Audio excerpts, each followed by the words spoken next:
Okay, pakinggan natin muna yung premise niya and then I will build upon it and then i-debunk to. Okay? Let's listen in. Kanyang lalaki, ano. So kaya ako gumawa ng video ngayon, ang point ko lang naman dito kung makahanap ka ng lalaking loyal, Okay? di thank you, di ba? Ngayon, kung hindi ka makahanap ng lalaking loyal, lagi siyang bumibembang sa iba, sa'yo pa rin umuwi, okay na yun. Kasi ganun talaga nature talaga yan Di ba? Yan. Pinipilit mo labanan yung nature. Parang sinasabi mo na yung mga babae dapat hindi sila reglahin. Parang ganun nilalabanan mo yung nature, yung biology mismo nilalabanan mo, science na yung kalaban mo, hindi na mismo yung kung ano-anong type shit. Okay, so panoorin nyo na lang yung buong video sa kanya pero yan yung main premise niya eh. Basically, kaya nag-cheat ang lalaki, it's because it's in the nature of men to cheat. Okay? So this is the premise and ang kanyang main argument is, ang argumento niya is based on science kasi yan. So, well, in a way, he is correct. Actually, may science naman doon. Pero, tingnan niyo yung sinabi ko, in a way, he is correct. Like, for example, sa animal kingdom, sa mga primates, halimbawa sa chimpanzee, sa mga bonobo, and sa gorilla, di ba? Usong-uso ngayon yung 1 man versus 100 gorilla. Yung idea of an alpha male mating a lot of women actually is a strategic move para dun sa alpha male para yung kanyang genetic disposition or yung genetic yung lahi niya ay kumalat. It makes total sense kapag dun mo titignan ang isang bagay. Pero etong mga ganitong galawan. In fact, mga kamatis, mga kaibigan, I will still man his position. Ibig ko sabihin, hindi ko papalakasin ko pa siya bago ko i-debunk. Kasi I'm pretty confident na yung ganyang thinking na yan is mali. Okay? Totally mali yan and it's very dangerous. Okay? So, yung una muna is yung muna tayo, bumalik tayo sa biology as in yung pinaka-basic, yung foundation na yung foundational ideas natin of actually yung fundamental building blocks ng mundo ng mga ng tao, 'di ba? So ano ba 'yon, 'di ba? Sperm cell and egg cell, 'di ba? Para makabuo ka ng tao, kailangan mag-meet 'yan sa ovaries ng babae, tama ba ako? And then after 9 months, magkakaroon ka ng baby. Okay? So ganyan ang intindi natin on how we reproduce as a species. Okay? So now, let's talk first about sperm. Okay?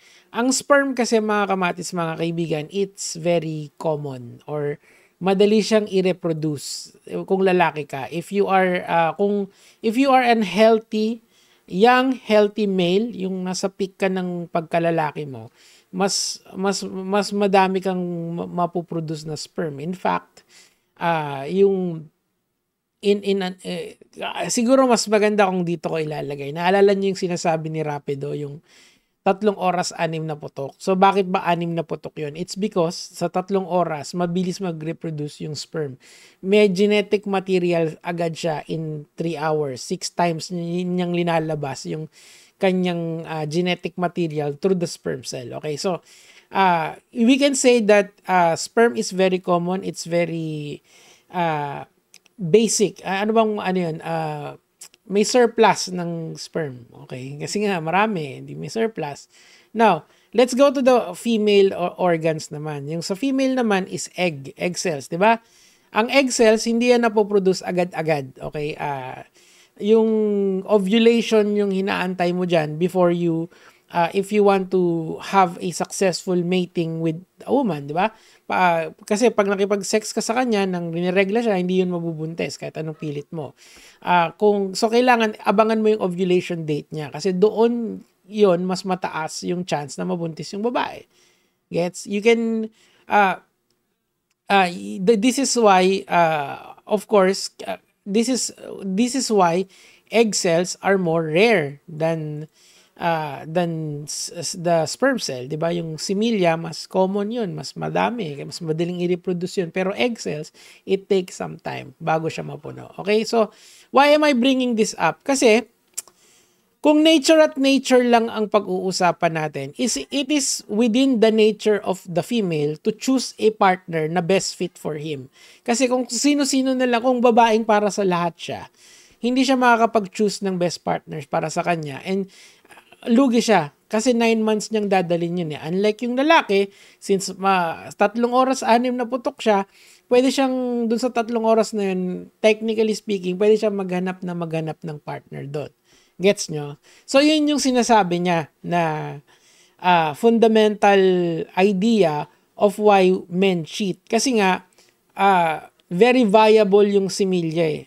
It's easily reproduced, and kung titignan natin yung nature ng male species, in the best example, yung mga primates, di ba?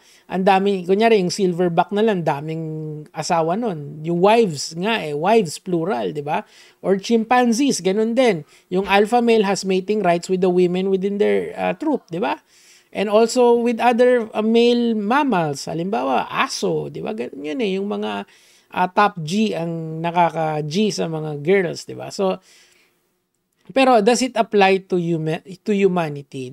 Does our species has to follow that very primordial or very basic na since lalaki ka, okay lang kumantot ng marami kasi syempre, ano nga eh, di ba? Nico David, sabi mo, mabilis mag-produce ang sperm, kaya ganun ang mga lalaki.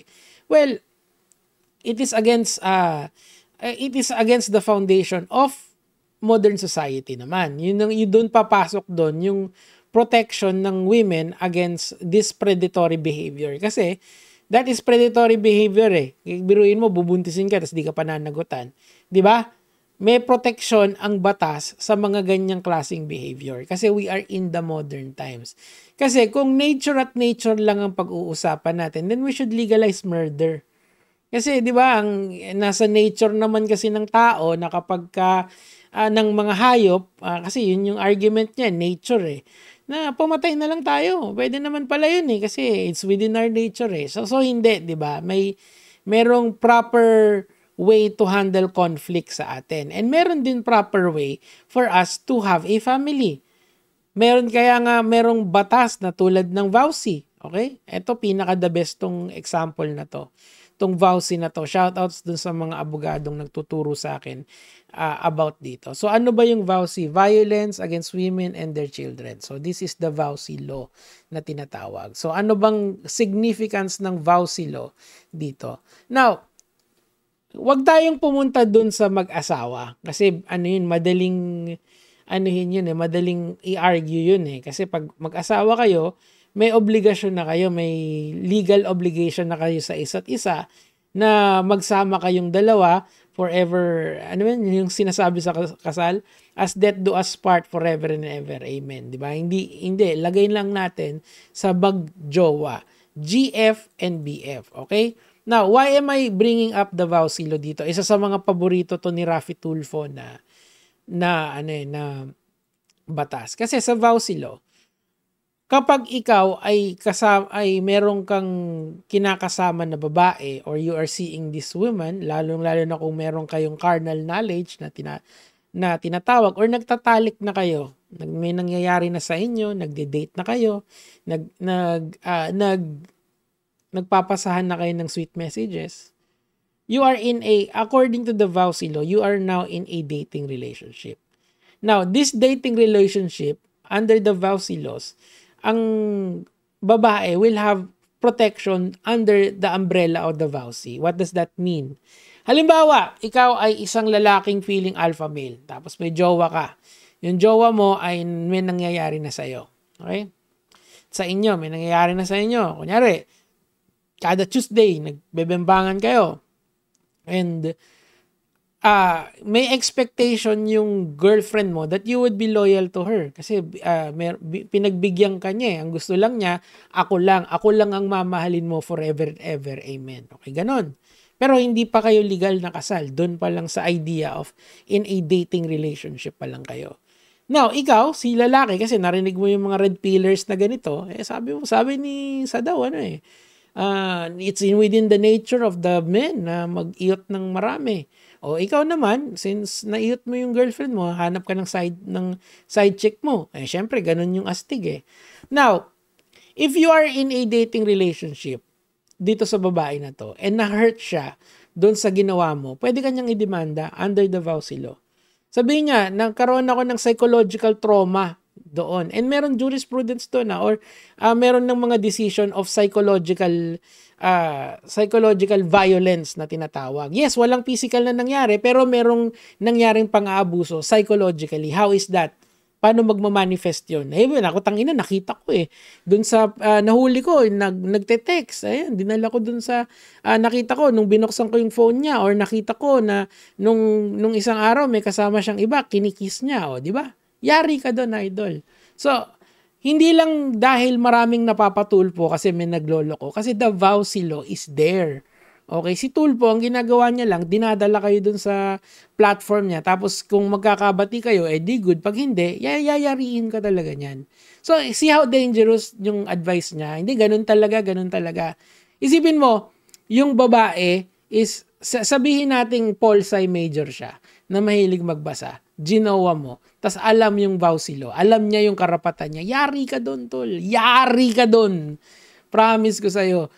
Hindi na kailangan mag-post. Bukas makalawa may subpoena ka na. And I know for a fact na nangyayari talaga yon. I had a friend na kulong siya ng ilang araw kasi dinimanda siya nung ex niya for psychological violence under the Vowsy Law. Ex niya na yon dahil may dating relationship sila. These are real shit, man.